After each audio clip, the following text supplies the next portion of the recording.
wake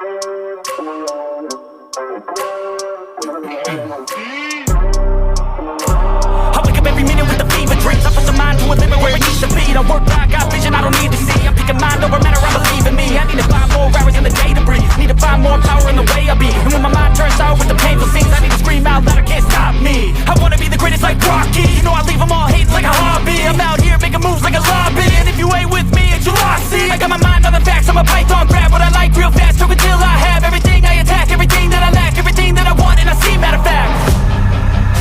Cause I'm my own worst enemy. Only if I let it be. I can control anything if I can just think carefully. I control my destiny. Deep up in my mind I manifest it. Every morning I wake up obsessed and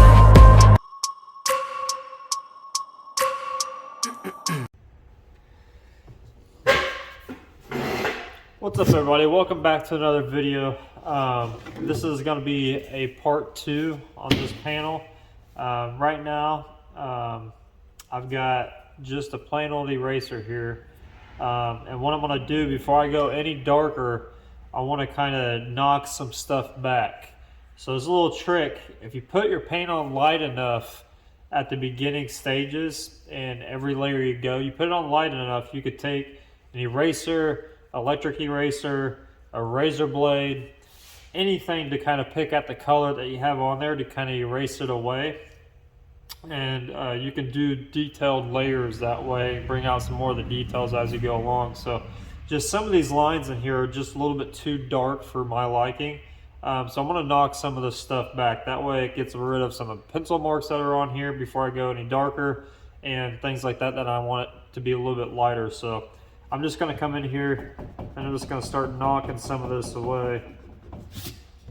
Now another good way you can do this, if I really wanted to, I'm probably going to do it anyways just to show you, but instead of using an eraser and all the other objects I've said here, I can actually take some just plain old white and kind of just mist over this entire panel to knock this back down a layer, and it'll create a different kind of depth to the picture as well, which works really cool. I might just go ahead and do that to show you guys what it actually looks like. It's just another way to kind of knock back what you've already done and just kind of keep moving along. But this will just take away, I mainly just want to take away any of the dark pencils. It's a really good habit to do this if you do the transfer at graphite, just like I did this the very first video. If you haven't, go back and watch it. To get rid of your pencil marks, being that you're drawing right on graphite, sometimes they come out really dark. So before you even start airbrushing, I would suggest, if you're not used to doing this, is to just erase those lines, dull them down before you even put paint on. I kind of got ahead of myself here, and I didn't do that. So now I'm doing it before I go any more and build up this paint any thicker. It's easier when the paint's thin to do this. As you can tell, it's just kind of erasing it. It's taking a little bit of the paint away, which is cool in some instances. With this being a skull, I can get away with a little bit more because it's a beat up skull. So I'm not really too worried about it. And since I'm at the beginning stages of my line work and my mapping in and stuff, this is a perfect time for you want to do this, because it will be easier on yourself to erase some stuff.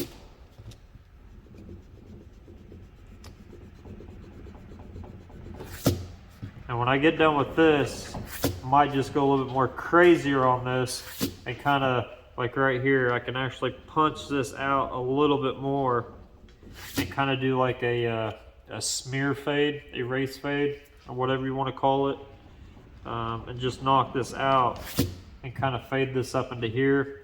I can do that inside this eye socket area, kind of get it a little bit more depth and more texture. There's there's a lot of different ways. I wouldn't say millions, but there's a lot of different ways to where you can actually go back in and pop some stuff out, create detailed textures. Since this is a skull and it's cracked open and stuff, I can really go crazy in here and just start adding a ton of detail with textures. And I'm going to do that when I get closer to the point to where I'm going to do that. I'm going to actually use some stencils I've got made up for skin textures and things like that. I'm going to use on this.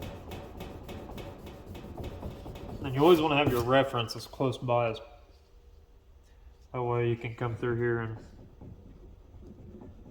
do what needs to be done necessary.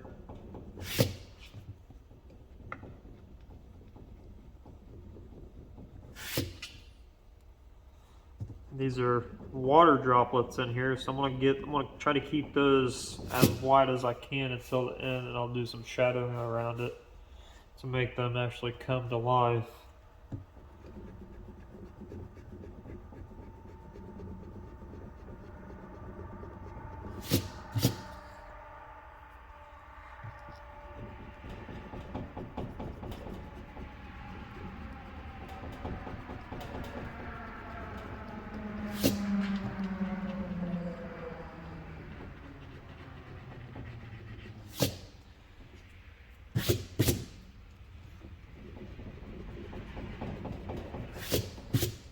Alright.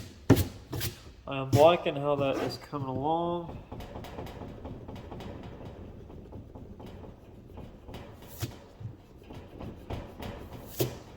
So yeah, it cleans everything up. I don't know if you guys kind of see that very well. Just kind of cleans it all up, gets rid of some of the chaos that's going on.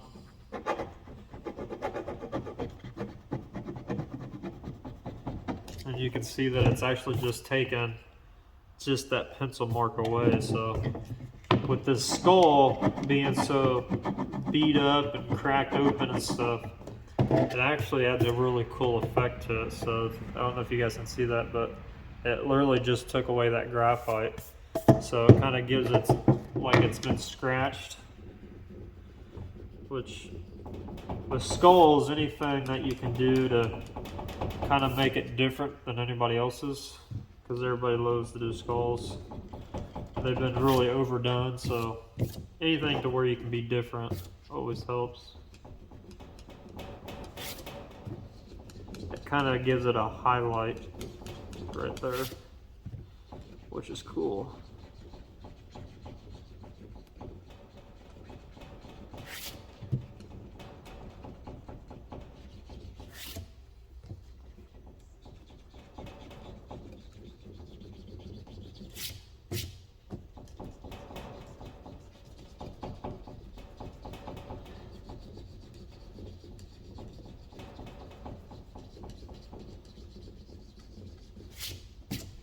And at the end of this, you won't see any of that. It'll all be gone because it'll all be buried underneath paint.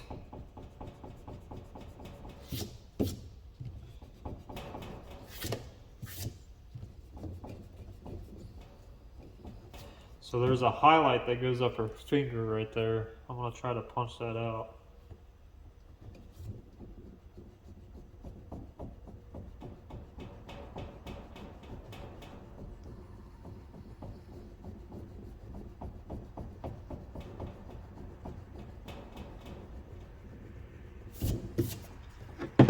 See that? Just punch that out just a little bit. I'm going to do the same thing for her eyeballs now. Kind of keep those white until the end.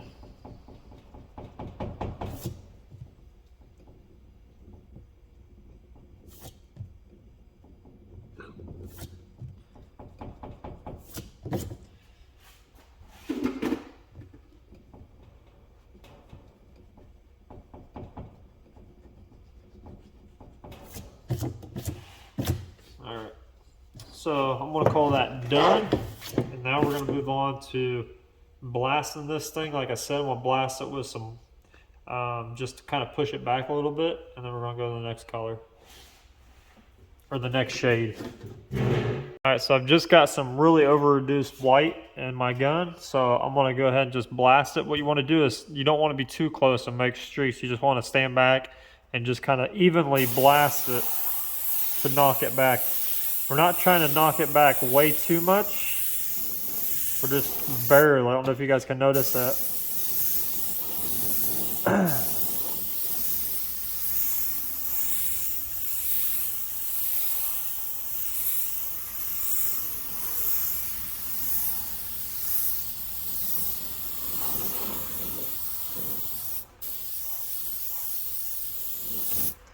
I'll do another coat.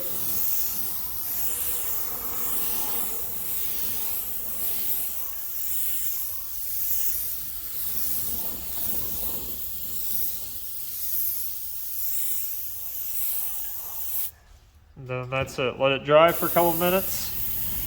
But you could tell how it just changes the shade of that kind of like a low tone gray that we had on there.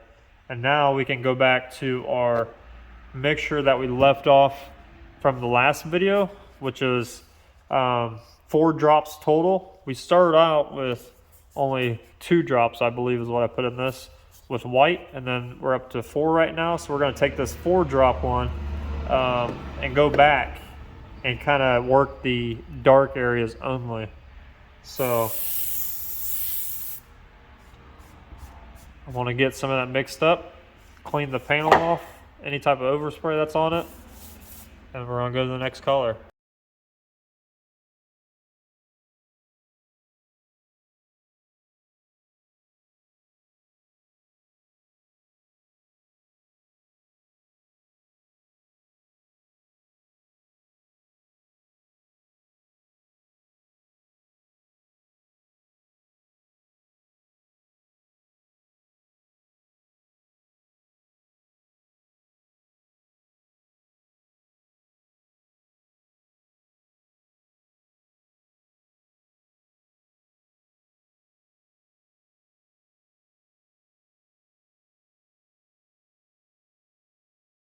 All right, so we're back with our next mixture of layer of paint here. Added 2 more drops of black to the original mixture that we had. So now we are up to 6 drops of black. And what I did was, instead of just putting black in there, I put 1 drop of Strato Blue in there. I did that for a reason. I don't want just straight black from here on out. I want to kind of shade everything to where it's not going to be just straight black. Because if you mess with black on like a straight white panel like this, your blacks start turning to like a tan color. And the reason being is because you're thinning it out so thin that you're to the point of the white is making up for the rest of the black, which turns it tan, like a brownish tan color, if that makes sense. So if you don't know, a lot of black colors, black cars and things like that, they have a blue and white toner in them. So what I do is I just bump that black up with a little bit of blue toner in there as well, besides just the black. And what that will do is actually kill that kind of brownish look that we might be able to get. You might be able to see it in the very lighter areas. Instead of it being like a grayish color, it's actually like a brownish, a really light brown gray, and it just drives me nuts. So what artists will do is they'll put a little bit of blue in their black to kind of kill that and get away from that. So I've got my mixture up. I already got mixed. So here on out, it's gonna, I don't know if you guys can see that in the bottle, it's got a little bit of blue in it. You might not be able to see it on camera very well.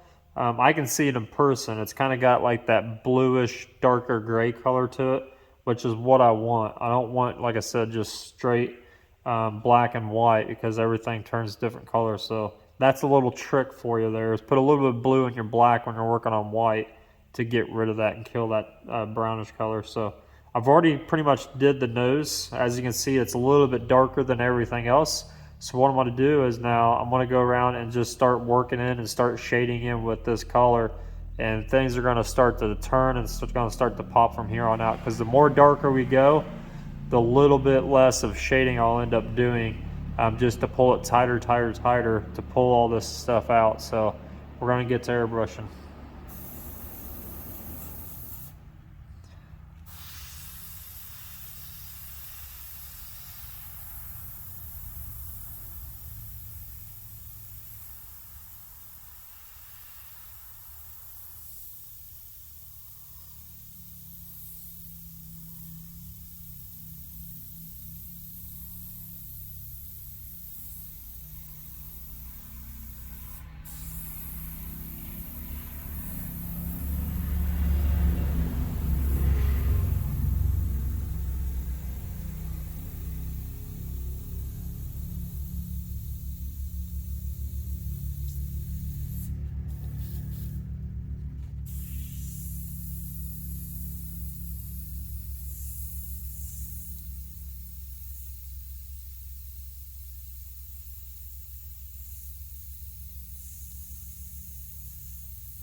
So that's pretty much it, guys.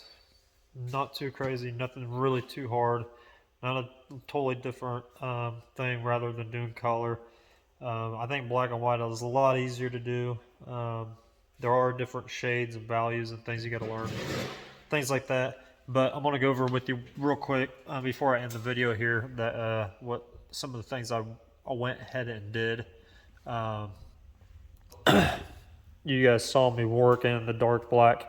After I got all that in, I actually took some over reduced white, misted it, What that did gave me a value that I wanted throughout the whole picture, and then I went back in with a more bluer black, and I went in and just did all the dark areas to get them really punched out.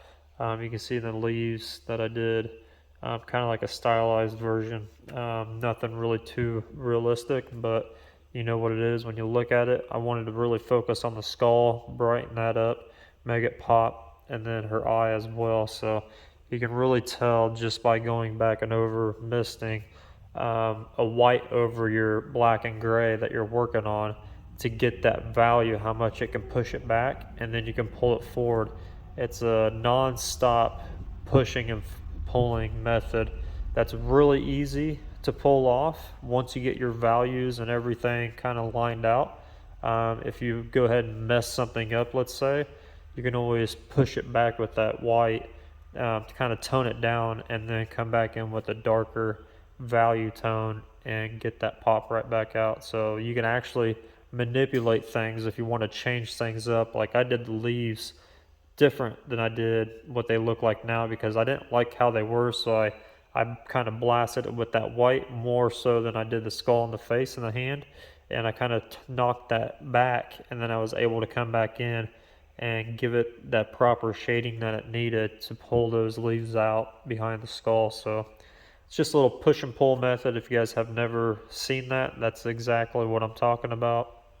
You're pushing things back with the white, and then you're pulling it back forward with the darker tones that you left off with. And you're able to get in and do really nice detail work through here and get really close and pull that stuff off. The big part is to not overdo it, because I could come in here and just blast that dark color everywhere and it would not be shaded correctly according to what it needs to be by the picture. So other than that, that's it. Appreciate you guys watching, and until the next one, we'll get the airbrush back out and do something a little bit different and see if you guys can learn something. See you later.